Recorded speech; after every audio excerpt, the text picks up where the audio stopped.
It's September now. Time to go back to school. Not for me, but for a lot of people. I promise this is not going to be someone who's already graduated college trying to talk to you about back to school season. That's not what this is. I love metaphors, I love symbolism, and now that fall is coming, and that it's time for the harvest, time to don your vegetables, I'm trying to think of this fall as having an intellectual harvest. Side note, put jam in your coffee. I have blueberry jam in here, and it's fabulous. I have a jar of blackberry jam that I'm ready to crack open, and I'm so ready to put it into coffee. It's gonna be so good. You get the sweetness and the fruit without having to do like a syrup or something. Put jam in your coffee.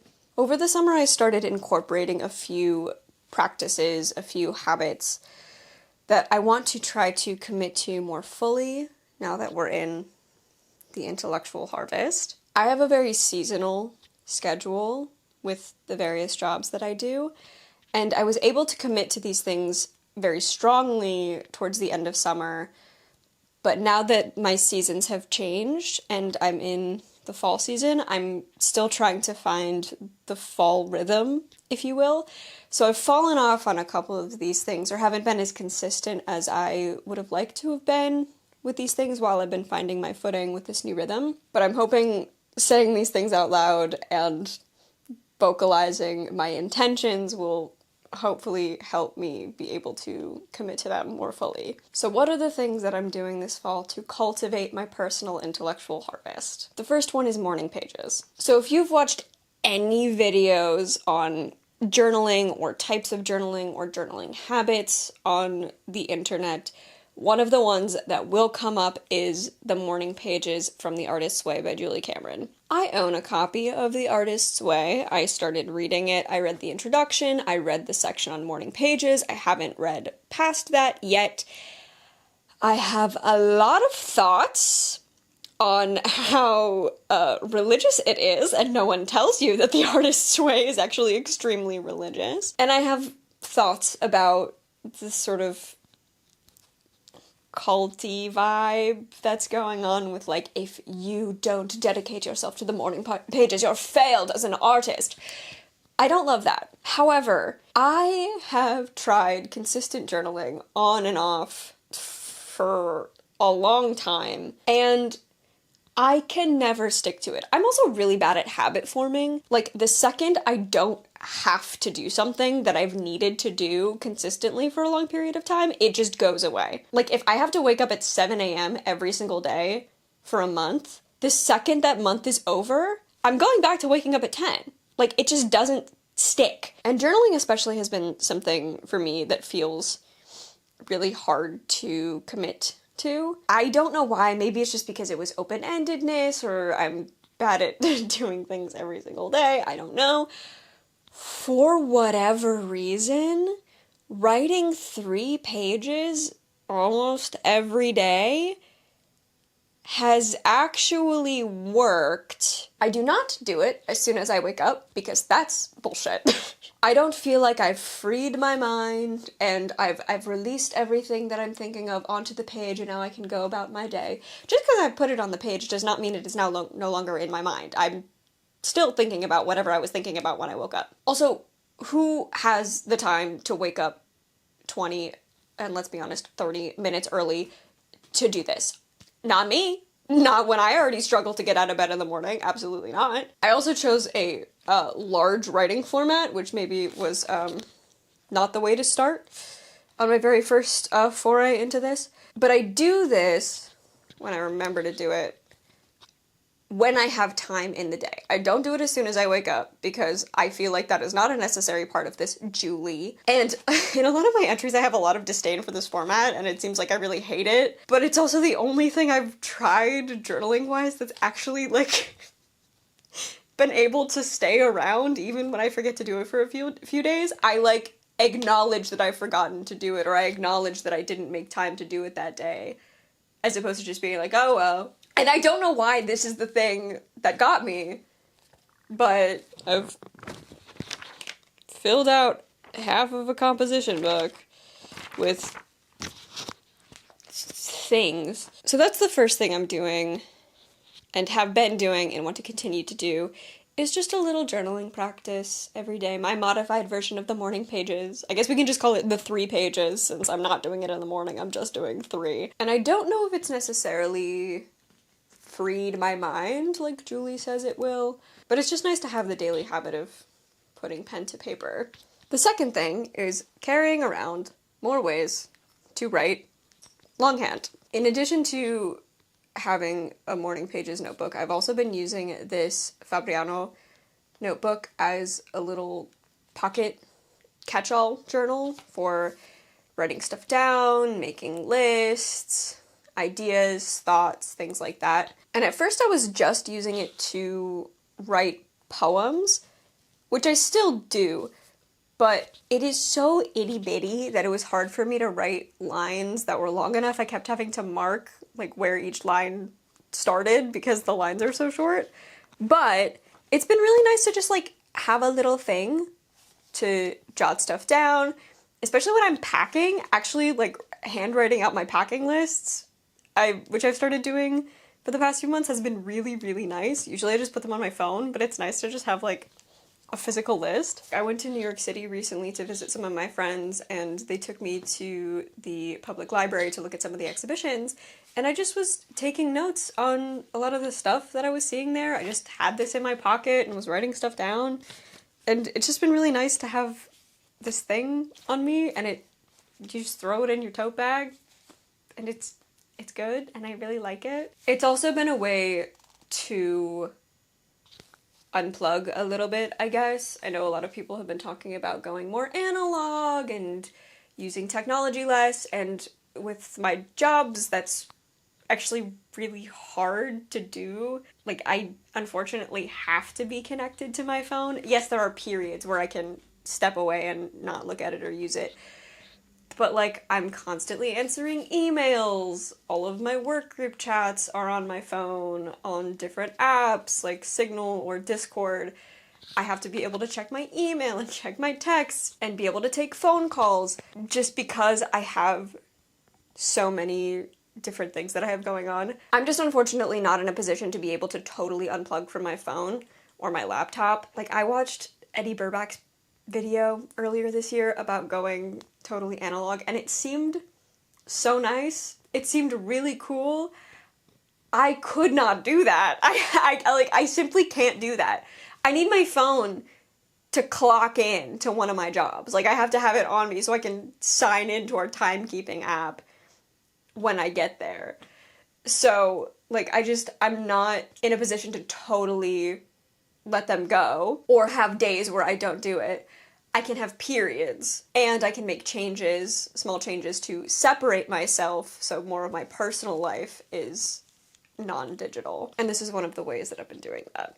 Part 2.5, or the second half of my beautiful little Blackberry pouch, is having a cadre of writing utensils on me at all times. So when I first got this pouch, I was extremely ambitious, and I was like, I'm gonna bring my, what is it called? Zibaldone. I'm gonna bring my commonplace book by Zibaldone with me everywhere. I'm gonna have like a bunch of stuff to put in it. It's gonna be great. And that became a little too much. Like, I tried it and it was fine. Like, this fits in the pouch and that's great. But then I was also bringing this little instant camera, which I love. It prints out photos like a receipt, basically. Like, does heat transfer and you just get a little receipt photo instantly. And I was also bringing around this glue tape. And if I took a photo and wanted to put it somewhere, I had my commonplace book and I would just tape the photo into the commonplace book. And while that is a good process and I like that I've done that, it just became too much for like an everyday stationary carry. So I don't take this with me everywhere anymore, but I do like to have all of my pens. And I've always been someone that's carried a lot of pens with me and a lot of writing utensils, but now there's more of an intention of, okay, this thing is for note-taking and this thing is for journaling, or this other thing I can use for whatever. So part 2.5 is just going to be a little bit of me showing off my pens because I want to, and you have to deal with it. So I usually always have multiple like gel pens on me. I use Pilot G2s. I like a really fine line weight, so I only ever use the .38 or the 0.5. And these are, I mean, you saw there's just one clipped to the front of my pocket notebook.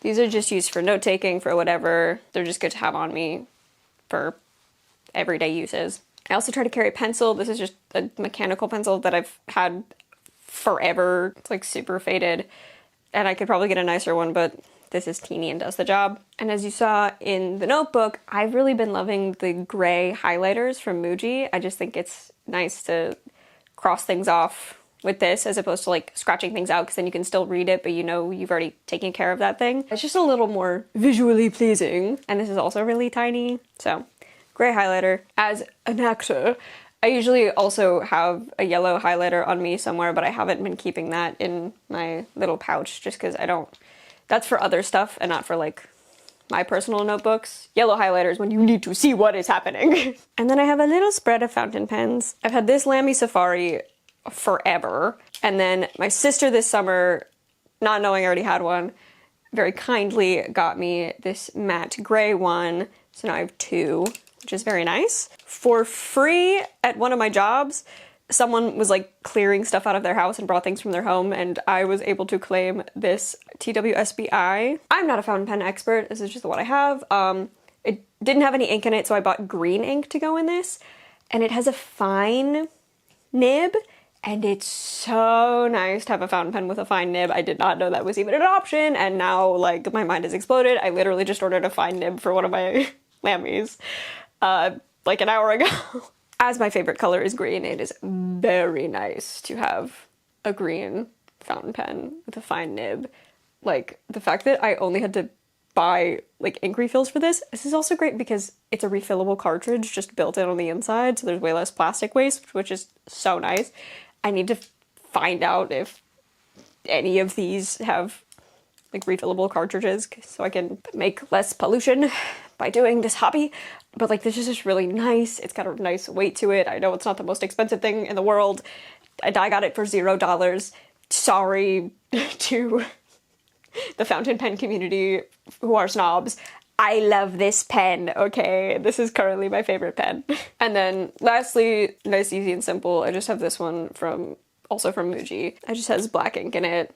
I think it also has a fine nib, but it's just nice to throw in to have a black option because both of my Lammies right now have blue ink in them. The third thing I've been doing is courtesy of Ray Bradbury. Ray Bradbury's 1000 Nights. I don't really know what else to call it. Basically, someone one time asked Ray Bradbury for writing advice. And Ray Bradbury said, what you're gonna do for the next 1000 nights is every night before bed, you're gonna read a poem, you're gonna read an essay, and you're gonna read a short story. And once you do that, you're gonna know so much and you're gonna have so many things in here that eventually it's just gonna come out in your own voice and you're gonna be a way better writer for having ingested all of this stuff. So for the past month or so, I've been trying to, not every night, at some point during the day, read a poem, a short story, and an essay. Have I managed to do that every single day?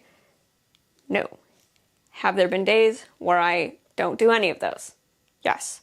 Have there been days where I do one but not the others? Yes. My goal is to do each one every day. And I'm trying to be patient with myself and also diligent, understanding that there are days where I'm not going to be able to get a short story in, but okay, yeah, I probably could have gotten a poem in yesterday. I am being a little loosey-goosey with the definitions of these things to give myself a little more leeway. If I read a chapter of a book, like a fiction book, I'm counting that as a short story, like that counts under the category of short story. If I read a chapter of a nonfiction book, that counts towards an essay. I'm counting Substack articles as essays. If they're long enough, if it's just like 2 paragraphs, that's not an essay. But some Substack articles, I think, I think they count. So the plan is not do this for 1000 nights, because that's like 3 years and that's not the point.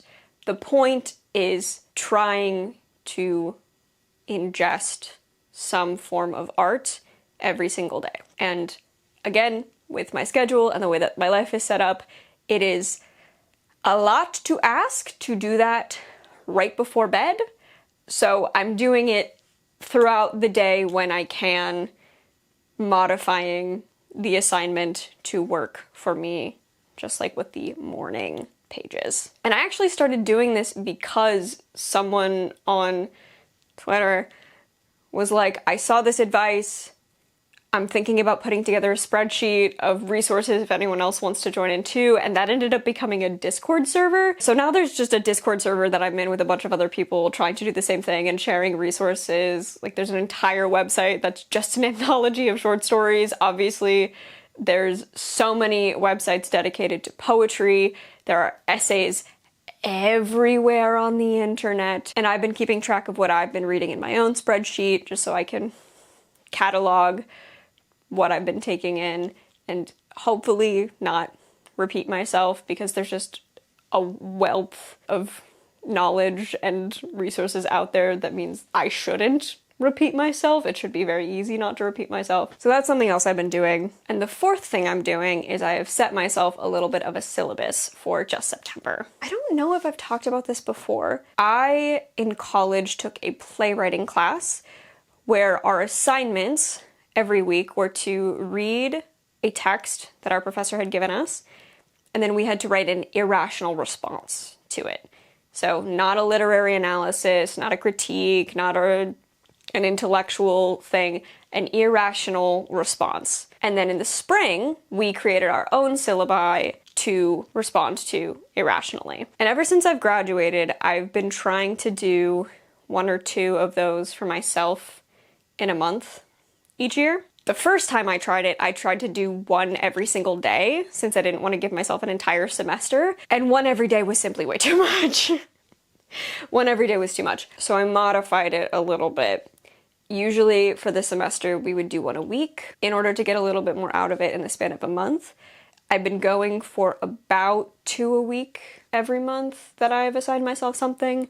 So the last time I did it this year was in April, and there were 5 weeks in April just because of the way the calendar worked out, so I assigned myself 10 pieces to respond to. For September, there are 4 weeks, give or take a few days, so I've assigned myself 8 pieces to respond to irrationally. And these are pieces, unlike the ones in the Ray Bradbury assignment, that I am taking in with the purpose of, quite close to having taken it in, putting something out. And I put the whole syllabus and all of my responses on my Substack that I don't know if I'm going to attach to this channel, but it's there and it exists.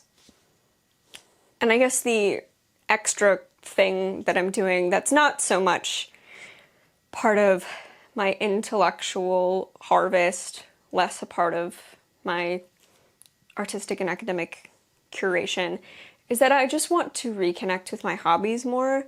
I have a vest that I've been working on since the early spring that is not done, but it's also not done because I had to redo a huge section of it because it's my first vest and I'm learning. I started making another easier vest that hopefully is gonna teach me some of the things that I will need to know for this other more difficult vest. I've been modifying a lot of my clothes. I just got an orange blouse that I've been adding elastic to.